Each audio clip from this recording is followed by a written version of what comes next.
Hi everybody, Pastor Kirk here. Here's the most important information for this Sunday. Daylight savings time starts this weekend, okay? So be sure to set your clocks forward 1 hour, spring forward, but not until 2 a.m. And try to get to bed a little early. How do you do both of those?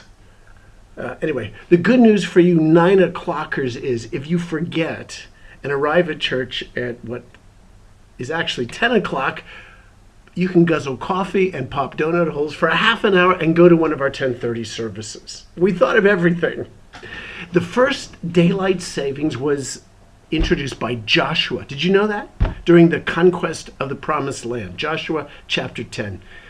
They didn't have clocks in those days, but they needed several more hours of daylight in order to defeat the coalition of Amorite kings.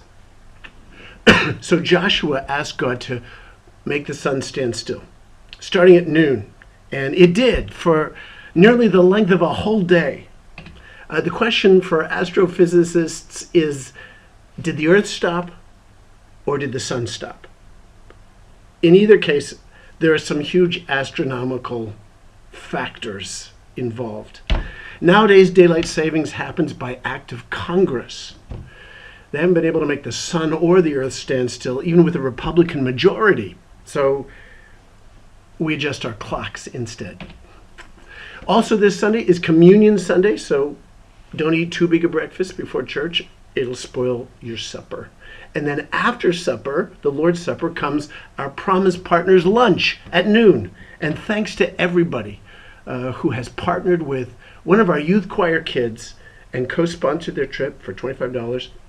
Sunday, you're going to meet your partner and have lunch together. Our treat. Last week, we were still looking for 100 more partners. There's still time to sign up this Sunday and then join us for lunch. Sunday afternoon also marks the end of our Upward basketball season. Over 300 kids participate in this program. Everybody plays, everybody learns, everybody wins. 40% of the kids come from unchurched homes. It's a gospel sharing and character building program that, incidentally involves playing basketball.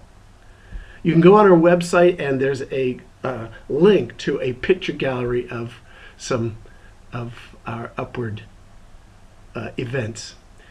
The afternoon program this Sunday, it starts at 5:30 on our campus. It's a celebration of the season, part barbecue, part awards banquet, part Christian entertainment, and everybody is invited, including you. Sunday, we continue our series, Influence, Living Courageously in a Scary World. We continue to look at the life of Daniel through the lens of Jeremiah chapter 29. You know, we often think of Jeremiah, the book, as a relentless rant. Chapter 29 is surprisingly hopeful and encouraging. Build, plant, marry, have kids, prosper is God's word to the exiles. God's plan for us are to prosper us, give us a hope and a future. Of course, it's not until Easter happens that we find out just how much bigger that future and that hope is than we ever imagined. Hey, we're 2 weeks away from our missions auction, Saturday, March 25th, and this Sunday's the last day to contribute new, not used, items to the auction. And don't forget to purchase dinner tickets. $20 becomes $25 after this Sunday, and you can get those tickets in the cafe after church. With your generous contributions and your generous bids, this event generously funds our summer short-term mission trips, which are among the most spiritually formative and transformational experiences of your life. Totally worth the investment. Hey, by the way, remember I told you FOPC received the 2016 Chamber of Commerce Award as Best Church in Fair Oaks. We did. I didn't know how big a deal it was until, I got a Sacramento Supervisors Congratulations signed by Supervisor Susan Peters, and a very official looking certificate from the California legislature. Is that awesome? What do you think about, a billboard out front? Voted best church in Fair Oaks. Or looking for the best church in Fair Oaks? You're there. What do you think? Nah.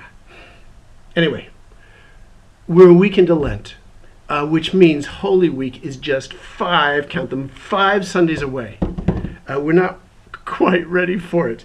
We need 100 volunteers to pull off our biggest Sunday of the year, which is Easter. Would you help make it the most visitor awesome weekend? Here's what you do. You go to our church website, fopc.org, and at the bottom right of the home page, okay, scroll down bottom right, you'll see an Easter week square. Click on it. It'll take you to a screen that says serve on an Easter team. And there's a button that says sign up, which takes you to an online volunteer screen. And you can sign up for one of our volunteer teams, such as welcome and greeters. We need 38 right now. Parking lot team, we need 20 right now. Ushers and offering takers and cleaner uppers, okay? 25 needed right now, and so on. It would be great if everyone in our church family considered Easter a time when everybody worships for an hour and serves for an hour. So instead of giving something up for Lent, here's something you can do for Easter. And you can also sign up on our FOPC phone app. Finally, here's a pop quiz for Lent, okay? Can you name the 10 commandments? All 10, in the right order. And do you know where they're found in the Bible?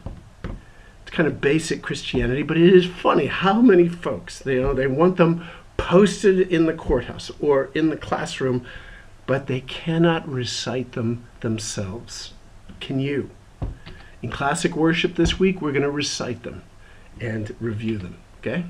That's all for now. I love you, church. See you on Sunday a whole hour earlier, okay? And by the way, the 10 Commandments are found in Exodus chapter 20 and Deuteronomy 5. See you on Sunday.